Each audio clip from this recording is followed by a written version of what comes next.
Tagline पढ़कर आप जरूर चौंक गए होंगे कि आखिर अब मेडिकल रिप्रेजेंटेटिव की जरूरत क्यों नहीं रहेगी और ये वर्चुअल एमआर क्या है।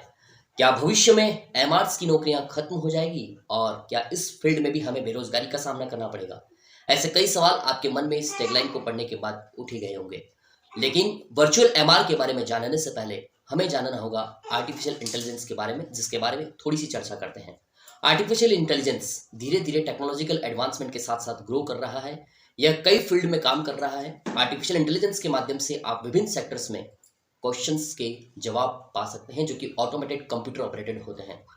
आज ऑटोमोबाइल के सेक्टर में, बैंकिंग के सेक्टर में और एंटरटेनमेंट के सेक्टर में आर्टिफिशियल इंटेलिजेंस बहुत अच्छे से काम कर रहा है। ऑटोमोबाइल के क्षेत्र में तो आर्टिफिशियल इंटेलिजेंस इतना ग्रो कर गया है कि अब कारों का निर्माण भी आर्टिफिशियल इंटेलिजेंस के बेस्ड ही हो रहा है। साथ ही साथ एंटरटेनमेंट और बैंकिंग के क्षेत्र में आप पैसों के डिपॉजिट से लेके पैसों के विड्रॉ के साथ साथ और भी कई जानकारी जो बैंकिंग से रिलेटेड है, चाहे वह इंटरनेट बैंकिंग की हो, चाहे वह आपके एटीएम कार्ड से रिलेटेड हो, चाहे फिर वह क्रेडिट कार्ड से रिलेटेड हो, सारी इंफॉर्मेशन आपको एआई बेस्ड ही मिलती है। और आर्टिफिशियल इंटेलिजेंस की एक और एडवांसमेंट ये होती है कि यह धीरे धीरे आपके द्वारा पूछे गए आंसर क्वेश्चंस के माध्यम से एक डेटाबेस तैयार करता है और भविष्य में जब उन क्वेश्चंस की पुनरावृत्ति होती है तो उनका जवाब देता रहता है। साथ ही साथ आर्टिफिशियल इंटेलिजेंस रोबोटिक टेक्नोलॉजी में इतना ग्रो कर रहा है कि वह आपके फेशियल एक्सप्रेशन को भी पढ़ने लग गया है और उसी रेस्पॉन्स में अपने फेशियल एक्सप्रेशन भी देता है। अब मुद्दे की बात करते हैं कि आखिर वर्चुअल एमआर क्या है जो भविष्य में हमारी नौकरियों पर संकट उत्पन्न कर सकता है।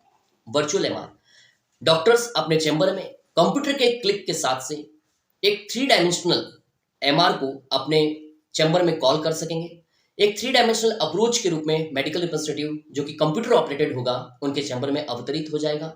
डॉक्टर्स के तमाम क्वेश्चंस के आंसर वह अपने इंटेलिजेंस के माध्यम से देगा।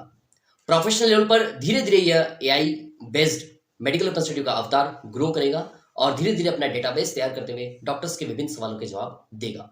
आज हम देखते भी हैं कि वैक्सीन के फील्ड में अगर वैक्सीनेशन किसी डॉक्टर को जरूरत है तो वैक्सीन के फील्ड में तमाम क्वेश्चंस होते हैं डॉक्टर के पास में कि आखिर उसके क्या साइड इफेक्ट रहेंगे, उसका एडमिनिस्ट्रेशन का रूट कैसा रहेगा, उस वैक्सीन से कितने लोगों को लाभ मिला है और कितने लोगों पर जो है मोर्टेलिटी भी हुई है। इन सभी सवालों के जवाब जो है अक्सर मेडिकल प्रोफेशनल से जुड़े हुए लोग यानी कि मेडिकल रिप्रेजेंटेटिव से पूछे जाते हैं। तो ये जवाब अब आगे से आने वाले समय में artificial intelligence based 3D MR यानी कि वर्चुअल एमआर भी दे सकेगा। ऑन्कोलॉजी के फील्ड में भी ऐसा ही तमाम सवाल होते हैं डॉक्टर्स के पास में, तो वहीं साइकेट्री के फील्ड में भी एक परफेक्ट डायग्नोसिस के साथ साथ परफेक्ट मॉलिक्यूल का इस्तेमाल किया जाना भी होता है। ऐसे में मॉलिक्यूल की संपूर्ण जानकारी मेडिकल प्रोफेशनल से जुड़े हुए लोग ही डॉक्टर्स तक पहुंचाते हैं और अब यही काम वर्चुअल एमआर परफेक्शन के साथ में निभाने वाला है। और अगर एक बार भी इस फील्ड में उनको परफेक्शन मिलता है जो कि एआई बेस्ड वर्चुअल एमआर है, ऐसा संभव हो गया तो ये धीरे धीरे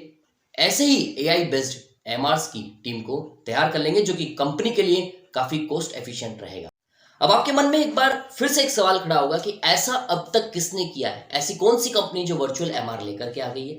तो वर्चुअल एमआर जो जिस कंपनी ने लॉन्च किया उसका नाम है इंडियन इम्यूनोलॉजिकल लिमिटेड। जी हाँ, बिल्कुल, यह भी वैक्सीन से जुड़ी हुई कंपनी है और इन्होंने लॉन्च किया है ईमोज जो कि एआई अवतार है मेडिकल रिप्रेजेंटेटिव का। यह डॉक्टर्स के साथ में डिजिटल रिलेशनशिप को एस्टेब्लिश करेगा।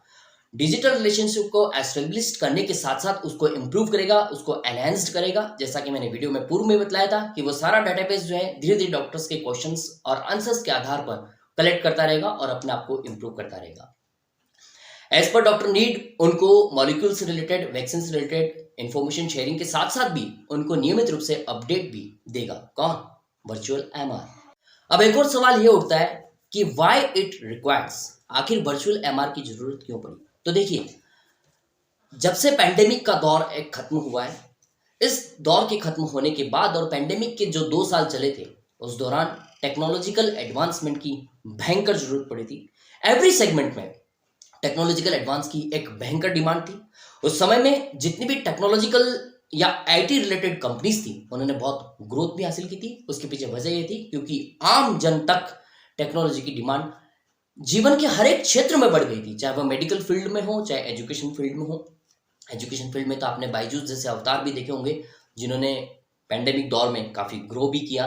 तो ऐसे कई फील्ड में टेक्नोलॉजी की भयंकर डिमांड क्रिएट हुई जिसकी वजह से वर्चुअल एमआर का एक थॉट डेवलप हुआ और आज वर्चुअल एमआर ईमोज के रूप में इंडियन इम्यूनोलॉजिकल लिमिटेड कंपनी ने बना लिया है। यह डॉक्टर्स के साथ में इंफॉर्मेशन शेयर करते हैं और अपने आप में एक कन्वीनियंट चॉइस भी है, क्योंकि डॉक्टर अपने समय के अनुसार उस 3D एमआर को कॉल कर सकेगा और उसके बाद में अपने तमाम सवाल जवाब जो है उस 3D एमआर से पा सकेगा। यहाँ पर एक ज़रूरत मेडिकल के फील्ड में इसलिए भी महसूस हुई कि आफ्टर पैंडेमिक डॉक्टर्स के साथ में एमआरस के कन्वर्जेशन का जो समय था वह काफ़ी घट गया।